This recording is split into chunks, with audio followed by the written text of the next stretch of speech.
Next click, just everything lights up for you. Temperature on the left, time on the right. Click it one more time. Now you're going to be flashing in the temperature area. I have it already set at 1560, which is where I want it. Click it again to keep it there. And then now my time is flashing. I already just preset it at 25. 30 minutes is the longest it will stay on. Once the timer runs out, it turns itself off, and then a fan will turn on to cool the oven down. It's going to run for about 20-ish minutes. But really important is you want to let the fan run for the full amount of time. It turns itself off when it's ready, when it's cooled down to where it needs to be. So don't interrupt that process. Don't unplug it. Just let it do its thing. Okay, 25 minutes. And now it's on. Once your oven reaches the temperature that you set it for, it will beep, and then that's how you'll know it's ready to use.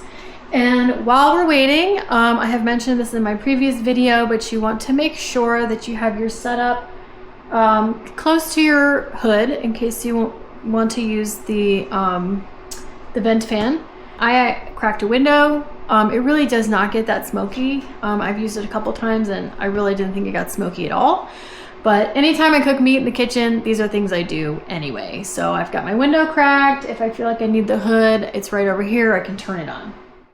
Okay, it beeped, which means it's ready. The temperature is where I set it to be, and I can throw my steak on. So I'm gonna grab my handle, and you'll see a little slot there in the front. Make sure it's all the way in there, and you can pull it out. Just pull it out like halfway, and place your steak.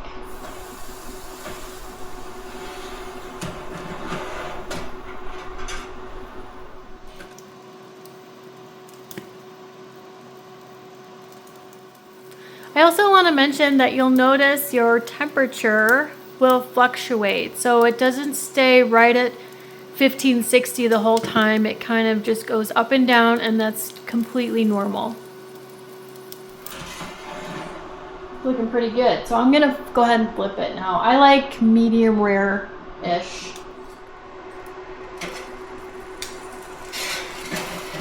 So I'm gonna do like maybe 4-ish minutes. It does come with a thermometer, a meat thermometer.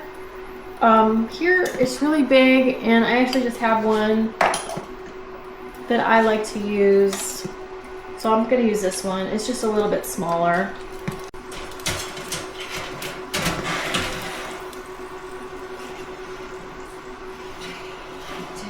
So good.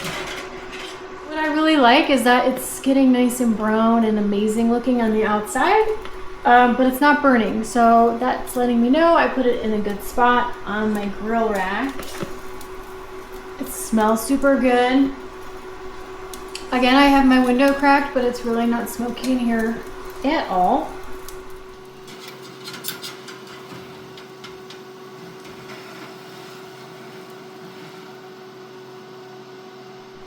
Medium rare is going to be between 130 and 140 degrees.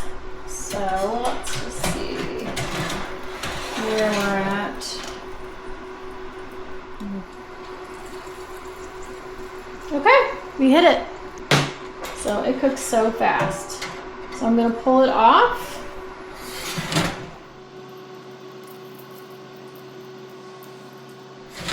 Now I'm going to turn it off just by a long press the knob, and then it's off, and you'll hear that fan kick on, and like I said, it's going to run for about 20 minutes or so, so just let it go. And then you want to let your meat rest for about 5 minutes. If you cut it open right away, all the yummy juices are going to just fall out all over the place, and you're going to be pretty bummed out. Another thing is this, I have noticed, so this is the first steak I've cooked. I've only just cooked pork chops before this. And what I noticed is like, the meat is so juicy on the inside. So it's really amazing. It's just like cooking outside, but you can cook in your kitchen, which is what I love because I'm in Idaho right now and it gets cold up here. It's winter, and this means we can grill all year long. I'm on the carnivore diet, just over 4 months now, maybe. So I'm not gonna do any more seasoning. I just did salt, but now is the time if you wanted to add other things to add more seasonings. I'm just gonna go with a big giant piece of butter on there, and oh man, let that melt and get amazing.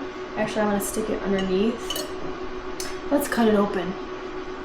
Let's see how it looks. Right in the middle. Ooh, look at that. It's perfect. Put my butter back on top. Thank you very much.